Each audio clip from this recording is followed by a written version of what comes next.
Hi, നമ്മൾ introduction to programming എന്നുള്ള ചാപ്റ്ററായിട്ട് ബന്ധപ്പെട്ട് ഇതുവരെ ചർച്ച ചെയ്തത് സ്ട്രക്ചർ ഓഫ് എ പ്രോഗ്രാം ആയിരുന്നു. C++ പ്രോഗ്രാമിന്റെ സ്ട്രക്ചർ ആണ് ഇതുവരെ ചർച്ച ചെയ്തത്. അതിനകത്ത് pre processor directives, header files, concept of name space, main function തുടങ്ങിയ കാര്യങ്ങൾ നമ്മൾ ചർച്ച ചെയ്തു. ഇനിയും നമ്മൾ ചർച്ച ചെയ്യാൻ പോകുന്നത് ഒരു കോഡ് എഴുതുമ്പോൾ അവിടെ ശ്രദ്ധിക്കേണ്ട ചില കാര്യങ്ങളാണ്. കോഡ് തയ്യാറാക്കുമ്പോൾ ശ്രദ്ധിക്കാനുള്ള ചില കാര്യങ്ങൾ, ഗൈഡ്ലൈൻസ് ഫോർ കോഡിംഗ് എന്താണെന്ന് നമുക്ക് നോക്കാം. സ്ക്രീനിൽ ശ്രദ്ധിക്കുക. A source code looks good when the coding is legible, logic is communicative and errors if any are easily detectable.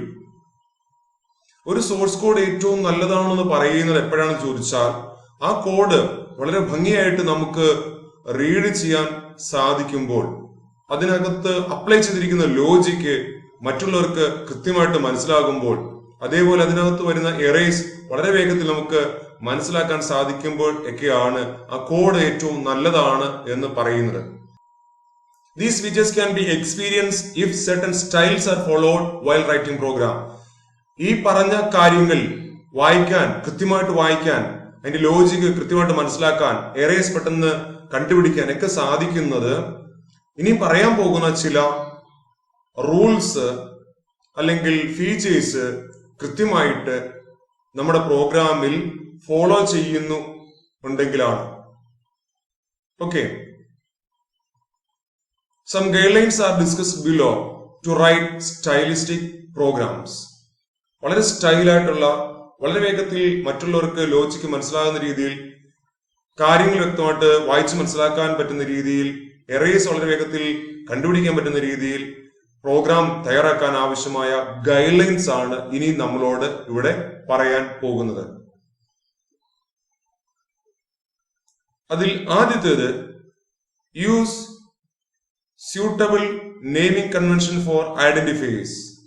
നമ്മൾ ഐഡന്റിഫയേഴ്സ് യൂസ് ചെയ്യുമ്പോൾ, വേരിയബിൾ നെയിംസ് ഉപയോഗിക്കുമ്പോൾ, ഫംഗ്ഷൻ നെയിംസ് ഉപയോഗിക്കുമ്പോൾ ഒക്കെ ചില കാര്യങ്ങൾ പ്രത്യേകിച്ച് നമ്മുടെ മനസ്സിലുണ്ടെങ്കിൽ നന്നായിരിക്കും എന്നാണ് പറയുന്നത്.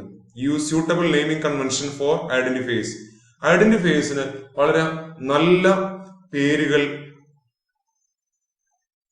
വേരിയബിൾസ് അല്ലെങ്കിൽ ഫംഗ്ഷൻസിന്റെ യൂസേജ് എന്താണെന്ന് മനസ്സിലാകുന്ന രീതിയിലുള്ള പേരുകൾ കൊടുക്കുന്നതാണ് ഏറ്റവും അഭികാമ്യം എന്നാണ് ഇവിടെ പറഞ്ഞിരിക്കുന്നത്. അതെന്താണെന്ന് മനസ്സിലാക്കാൻ വേണ്ടി ഇവിടെ ഒരു സ്റ്റേറ്റ്മെന്റ് തന്നിട്ടുണ്ട്. A equal to B minus C. നമ്മുടെ പ്രോഗ്രാമിനകത്ത് ഇങ്ങനെ എഴുതി വെച്ചിട്ടുണ്ടെന്ന് കരുതുക. A is equal to B minus C. B എന്ന് പറയുന്ന വേരിയബിളിലെ വാല്യൂ C എന്ന് പറയുന്ന വേരിയബിളിലെ വാല്യൂ ഉപയോഗിച്ചുകൊണ്ട് മൈനസ് ചെയ്യുകയാണ്. അങ്ങനെ കിട്ടുന്ന വാല്യൂ A എന്ന് പറയുന്ന വേരിയബിളിലേക്ക് അസൈൻ ചെയ്യാൻ ശ്രമിക്കുന്നു. അപ്പൊ A എന്തിനു വേണ്ടി ഉപയോഗിക്കുന്നു, B എന്തിനു വേണ്ടി ഉപയോഗിക്കുന്നു, C എന്തിനു വേണ്ടി ഉപയോഗിക്കുന്നു എന്നൊന്നും നമുക്ക് മനസ്സിലാവുകയില്ല. ആക്ച്വലി ഈ പ്രോഗ്രാം എഴുതിയ ആളിന്റെ ഉദ്ദേശം ഒരു എംപ്ലോയിക്ക് കൊടുക്കുന്ന സാലറി കണ്ടുപിടിക്കാൻ വേണ്ടിയാണ്. അയാൾക്ക് കുറച്ച് സാലറി കൊടുക്കാനുണ്ട്. കൊടുക്കേണ്ട സാലറിയാണ് B എന്ന് ഇവിടെ മെൻഷൻ ചെയ്യുന്നത്. ഇനിയും ആ എംപ്ലോയിയുടെ കയ്യിൽ നിന്ന് കുറച്ച് പൈസ തിരിച്ചു പിടിക്കാനുണ്ട്, ഡിഡക്റ്റ് ചെയ്യാനുണ്ട്. ഡിഡക്റ്റ് ചെയ്യാൻ വേണ്ടുന്ന തുകയാണ് C എന്ന് പറയുന്ന വേരിയബിൾ ഉപയോഗിച്ചുകൊണ്ട് സൂചിപ്പിക്കുന്നത്. ഇത് A equal to B minus എന്ന് പറയുമ്പോൾ ഈ ഓരോ വേരിയബിളിന്റെ ഉദ്ദേശമൊന്നും പിന്നീട് വായിക്കുന്ന ആളിന് മനസ്സിലാവുകയില്ല. അതുകൊണ്ട് നമുക്ക് വേണമെങ്കിൽ ഇതിനെ മാറ്റി എഴുതാം. Net salary equal to gross salary minus deduction. Net salary equal to gross salary minus deduction. Gross salary എന്ന് പറഞ്ഞാൽ ഒരു എംപ്ലോയിക്ക് കൊടുക്കേണ്ട സാലറിയാണ്. ആ എംപ്ലോയിയുടെ കയ്യിൽ നിന്ന് കുറച്ച് തുക തിരിച്ചു പിടിക്കണം, അതാണ് ഡിഡക്ഷൻ. അപ്പൊ ഇവ തമ്മിലുള്ള വ്യത്യാസമാണ് ആ എംപ്ലോയിയുടെ കയ്യിലേക്ക് എത്തേണ്ട തുക. ഓക്കെ, അപ്പോൾ net salary equal to gross salary minus deduction എന്ന് പറഞ്ഞാൽ ഓരോ വേരിയബിളിന്റെയും ഉദ്ദേശം എന്താണെന്ന് കൃത്യമായിട്ട് വായിക്കുന്ന വ്യക്തിക്ക് മനസ്സിലാകും. ഓക്കെ, ഇവിടെ പറഞ്ഞിരിക്കുന്നത് നോക്കുക. A is equal to B minus C, where A is the net salary, B is the total salary and C is the total deduction. The variable names A, B and C do not reflect the quantities they denote. എയും ബിയും സിയും എന്ന് വെറുതെ എഴുതിയാൽ എന്ത് പർപ്പസിന് വേണ്ടിയാണ് അവ ഉപയോഗിക്കുന്നതെന്ന് വായിച്ചു നോക്കുന്ന ഒരു വ്യക്തിക്ക് കൃത്യമായിട്ട് മനസ്സിലാവുകയില്ല. അതുകൊണ്ട് ഈ സ്റ്റേറ്റ്മെന്റിനെ നമുക്ക് net salary equal to gross salary minus deduction എന്ന് മാറ്റി എഴുതാം. Okay. The variable names used in this case help us to remember the quantity they possesses. ഇങ്ങനെ നമ്മൾ പേരുകൾ മാറ്റി എഴുതിയപ്പോൾ net salary, gross salary, deduction എന്നൊക്കെ മാറ്റി എഴുതിയപ്പോൾ ഓരോ വേരിയബിളിന്റെയും ഉദ്ദേശം എന്താണെന്ന് കൃത്യമായിട്ട് മറ്റുള്ളവർക്ക് മനസ്സിലാകും. They readily reflect their purpose. ഓരോന്നിന്റെയും ഉദ്ദേശം എന്താണെന്ന് നമുക്ക് കൃത്യമായിട്ട് മനസ്സിലാകുന്നുണ്ട്. This kind of identifiers are known as mnemonic names. ഇങ്ങനെ ഐഡന്റിഫയേഴ്സ് എഴുതുന്നതിന് പറയുന്നത് mnemonic names എന്നാണ് പറയുക. The points given below are to be remembered in the choice of names. താഴെ പറഞ്ഞിരിക്കുന്ന ചില കാര്യങ്ങൾ നിങ്ങൾ പേരുകൾ കൊടുക്കുമ്പോൾ പ്രത്യേകം ശ്രദ്ധിക്കേണ്ടതുണ്ട്. എന്തൊക്കെ കാര്യങ്ങളാണ് പ്രത്യേകം ശ്രദ്ധിക്കാനുള്ളതെന്ന് നോക്കുക. 3 കാര്യങ്ങൾ അവിടെ പറയുന്നുണ്ട്. 3 കാര്യങ്ങളാണ് അവിടെ പറഞ്ഞിരിക്കുന്നത്, ശ്രദ്ധിക്കുക. 1. Choose good mnemonic names for all variables, functions and procedures. 2. Use standardized prefixes and suffixes for related variables. 3. Assign names to constant in the beginning of the program. നമുക്ക് ഓരോന്ന് നോക്കാം. ഒന്നാമത് എന്താ പറഞ്ഞത്? Choose good mnemonic names for all variables, functions and procedures. നമ്മൾ variables, functions, procedures ഇവയൊക്കെ എഴുതുമ്പോൾ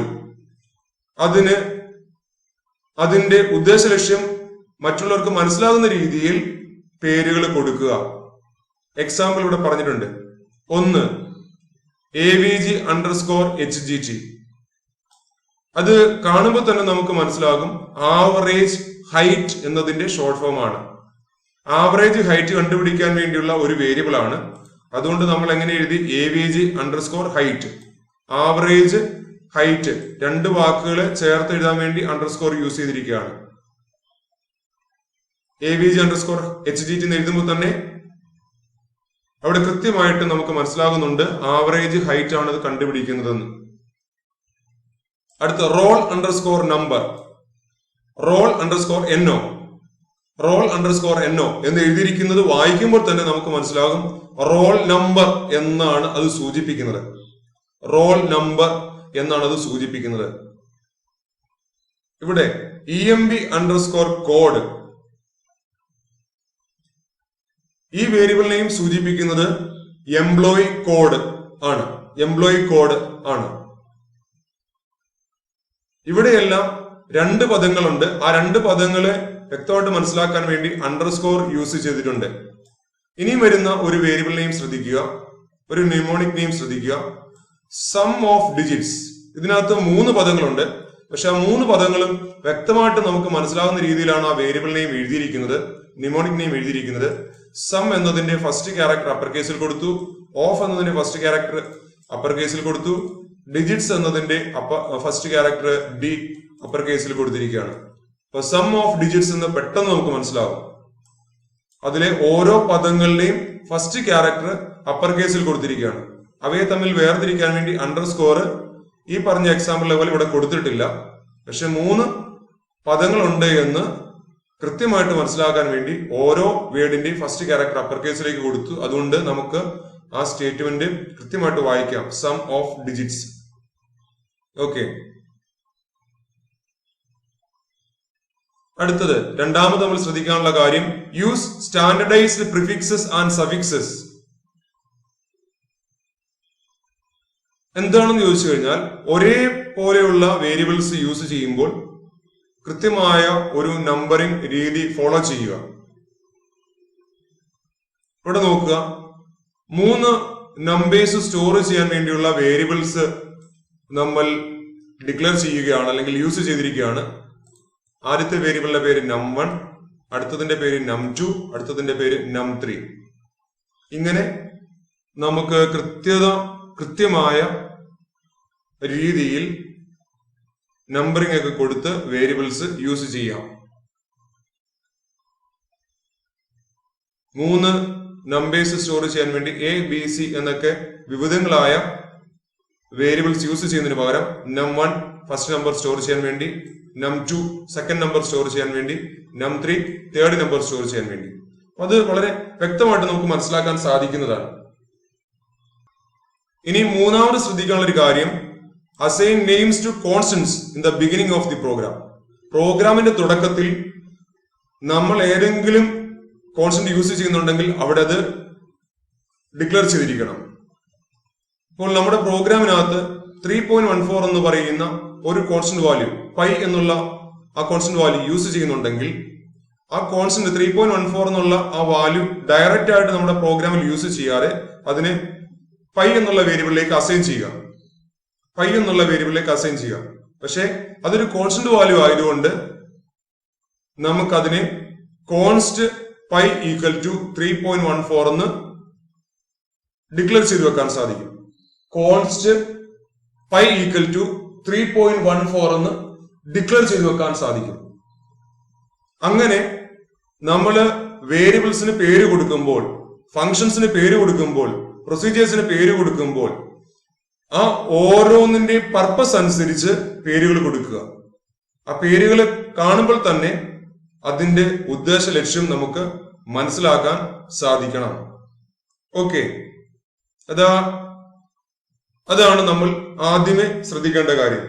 use suitable naming convention for identifiers. ഇനി രണ്ടാമത് ശ്രദ്ധിക്കാനുള്ള ഒരു കാര്യം, use clear and simple expressions. Code എഴുതുമ്പോൾ ശ്രദ്ധിക്കാനുള്ള രണ്ടാമത്തെ പ്രധാനപ്പെട്ട കാര്യം, use clear and simple expressions. നമ്മൾ സാധാരണ പ്രോഗ്രാം ഒക്കെ എഴുതുമ്പോൾ ചിലരൊക്കെ അവരുടെ സ്റ്റൈൽ കാണിക്കാൻ വേണ്ടി വളരെ സ്റ്റൈലിഷ് ആയിട്ട് ചില എക്സ്പ്രഷൻസ് ഒക്കെ എഴുതി വെക്കാറുണ്ട്. അത് പ്രോഗ്രാം എക്സിക്യൂഷന്റെ സമയം കൂട്ടുകയേ ഉള്ളൂ. ഫോർ എക്സാമ്പിൾ, നമുക്ക് റിമൈൻഡർ കണ്ടുപിടിക്കാൻ വേണ്ടി വളരെ സിമ്പിൾ ആയിട്ടുള്ള ഒരു സ്റ്റേറ്റ്മെന്റ് എഴുതാൻ സാധിക്കും. y is equal to x modulus n. എന്താ സംഭവിക്കുന്നത്? x എന്ന് പറയുന്ന വേരിയബിളിനെ n എന്ന് പറയുന്ന വേരിയബിളുള്ള വാല്യൂ കൊണ്ട് ഡിവൈഡ് ചെയ്യുമ്പോൾ കിട്ടുന്ന റിമൈൻഡർ y എന്ന് പറയുന്ന വേരിയബിളിലേക്ക് അസൈൻ ചെയ്യുന്നു. y assigns x modulus n. Modulus operator എന്തിനു വേണ്ടി ഉപയോഗിക്കുന്നതാണ്? റിമൈൻഡർ കാൽക്കുലേറ്റ് ചെയ്യാൻ വേണ്ടി ഉപയോഗിക്കുന്നതാണ്.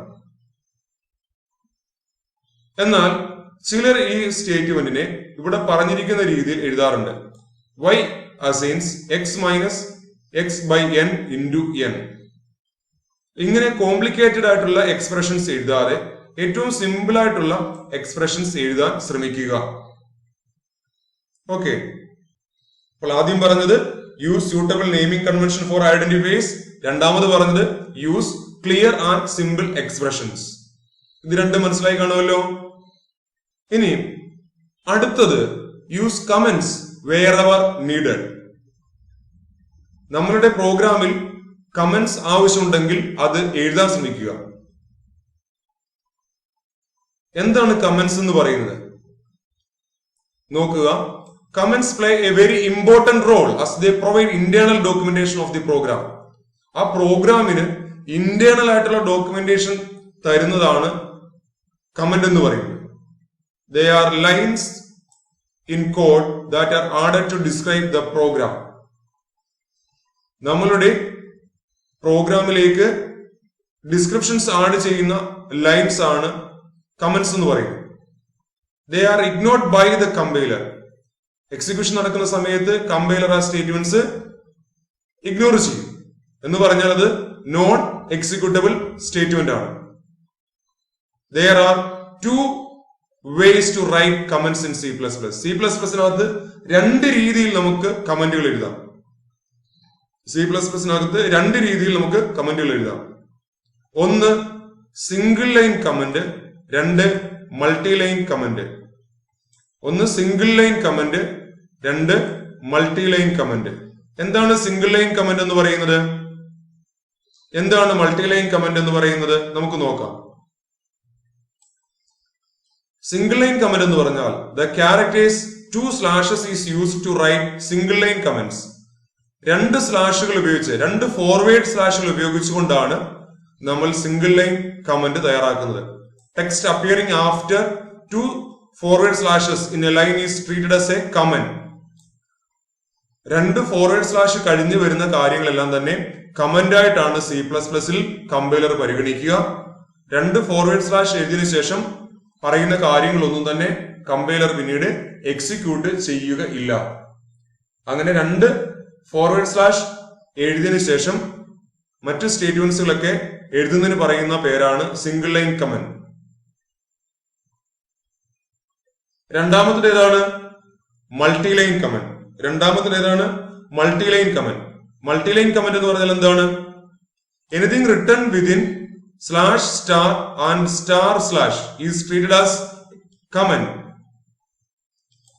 ഒന്നിലധികം ലൈൻസിലുള്ള സ്റ്റേറ്റ്മെന്റ്സ് കമന്റ് ആക്കണമെങ്കിലാണ് നമ്മൾ സ്ലാഷ് സ്റ്റാർ സ്ലാഷ് എന്നുള്ള സിമ്പിൾസ് യൂസ് ചെയ്യുന്നത്. സ്ലാഷ് സ്റ്റാർ കഴിഞ്ഞ് ബാക്കി സ്റ്റേറ്റ്മെന്റ്സ് എല്ലാം എഴുതുക. ഏറ്റവും അവസാനം കമന്റ് അവസാനിപ്പിക്കാൻ വേണ്ടി സ്റ്റാർ സ്ലാഷ് കൊടുക്കുക. അപ്പൊ ഈ രണ്ട്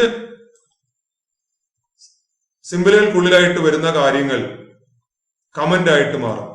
സ്ലാഷ് സ്റ്റാർ എഴുതി കുറെ കാര്യങ്ങളൊക്കെ എഴുതി പല ലൈൻസിലൊക്കെ എഴുതി അവസാനം സ്റ്റാർ സ്ലാഷ് കൊടുത്തു കഴിയുമ്പോൾ അത്രയും കാര്യങ്ങൾ കമന്റ് ആയിട്ടാണ് C++ കമ്പൈലർ പരിഗണിക്കുക. അതായത് അതൊന്നും തന്നെ എക്സിക്യൂട്ട് ചെയ്യില്ല. But care should be taken that no relevant code of the program is included accidentally inside the comment. നമ്മൾ കമന്റ് തയ്യാറാക്കുമ്പോൾ ശ്രദ്ധിക്കേണ്ട കാര്യം നമ്മളെ പ്രോഗ്രാമിന് ആവശ്യമായ എക്സിക്യൂട്ടബിൾ സ്റ്റേറ്റ്മെന്റ് ഒന്നും തന്നെ കമന്റിനകത്ത് പെടരുത് എന്ന് മാത്രം. എക്സിക്യൂട്ട് ചെയ്യാനുള്ള സ്റ്റേറ്റ്മെന്റ് ഒരു കാരണവശാലും കമന്റ് ലൈനകത്ത് ഉൾപ്പെടുത്തരുത്. അശ്രദ്ധയോടുകൂടി കമന്റ് കൊടുത്ത്. ഓക്കെ, ഇനിയും കമന്റ് ചെയ്യുമ്പോൾ ചില കാര്യങ്ങൾ കൂടെ ഒന്ന് ശ്രദ്ധിക്കണം.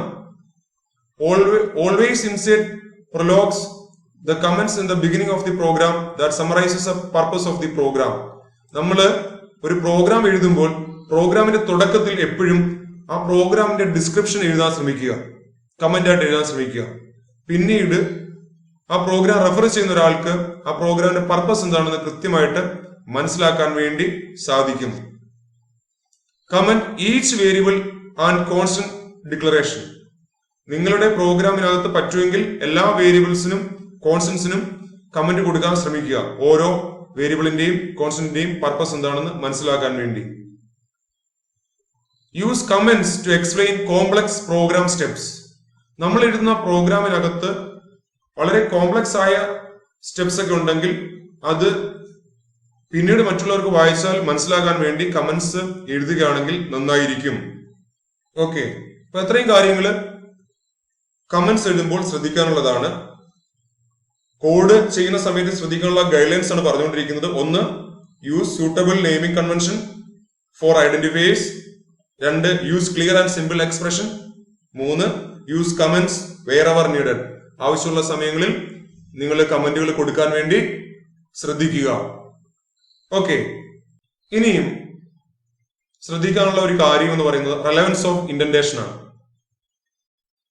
ഇൻഡന്റ് ചെയ്യുന്നത് നമ്മളുടെ പ്രോഗ്രാമിന്റെ റീഡബിലിറ്റി വർദ്ധിപ്പിക്കും.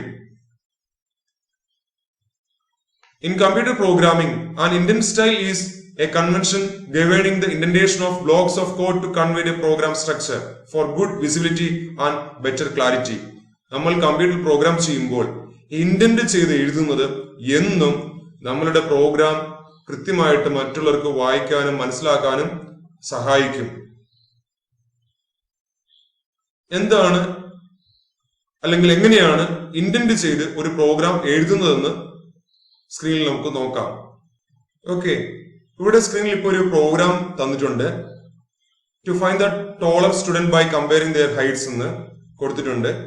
ആ പ്രോഗ്രാമിലേക്ക് ശ്രദ്ധിക്കുക. പ്രോഗ്രാം ലോജിക് ഒക്കെ നമുക്ക് പിന്നീട് പഠിക്കാം.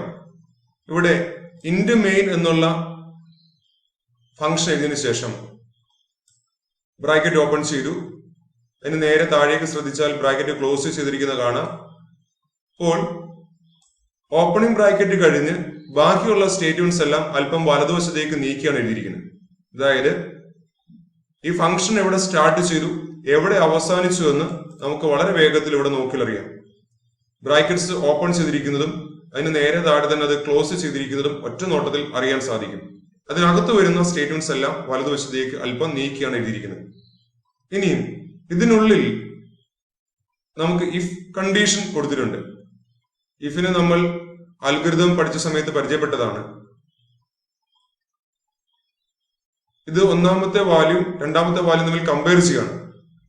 അപ്പൊ ഇഫ് ഉപയോഗിച്ചുകൊണ്ട് കമ്പാരിസൺ നടക്കുമ്പോൾ ആ കണ്ടീഷൻ ട്രൂ ആണെങ്കിൽ നടക്കേണ്ട കാര്യങ്ങളാണ് ഇവിടെ പറഞ്ഞിരിക്കുന്നത്. അത് ട്രൂ പാർട്ടാണ്. ആ ട്രൂ പാർട്ടിലുള്ള കാര്യങ്ങളും വലതുവശത്തേക്ക് ഇൻഡന്റ് ചെയ്താണ് എഴുതിയിരിക്കുന്നത്.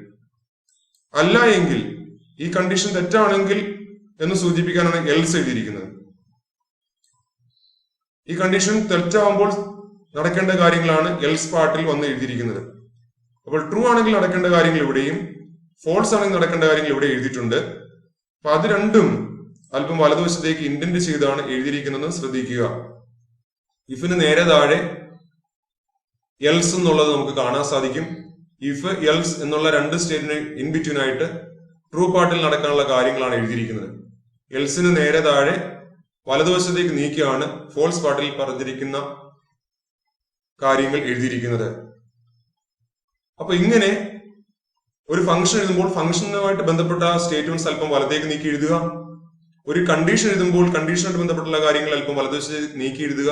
അങ്ങനെ ആ പ്രോഗ്രാം നമുക്ക് ഒന്നുകൂടെ വ്യക്തമായിട്ട് മനസ്സിലാക്കാൻ സാധിക്കും. ഈ ഫംഗ്ഷൻ ഇവിടെ സ്റ്റാർട്ട് ചെയ്തു, ആ ഫംഗ്ഷന് ഒപ്പം വരുന്ന സ്റ്റേറ്റ്മെന്റ്സ് ഏതൊക്കെയാണ്, ആ ഫംഗ്ഷൻ ഇവിടെ ക്ലോസ് ചെയ്തു, ഇതിനകത്ത് ഏതെങ്കിലും കണ്ടീഷൻ സ്റ്റേറ്റ്മെന്റ് ഉണ്ടോ, അതിന്റെ ട്രൂ പാർട്ട് എവിടെയാണ്, ഫോൾസ് പാർട്ട് എവിടെയാണ്, ഈ കാര്യങ്ങളൊക്കെ വ്യക്തമായിട്ട് മനസ്സിലാകുന്നുണ്ട്.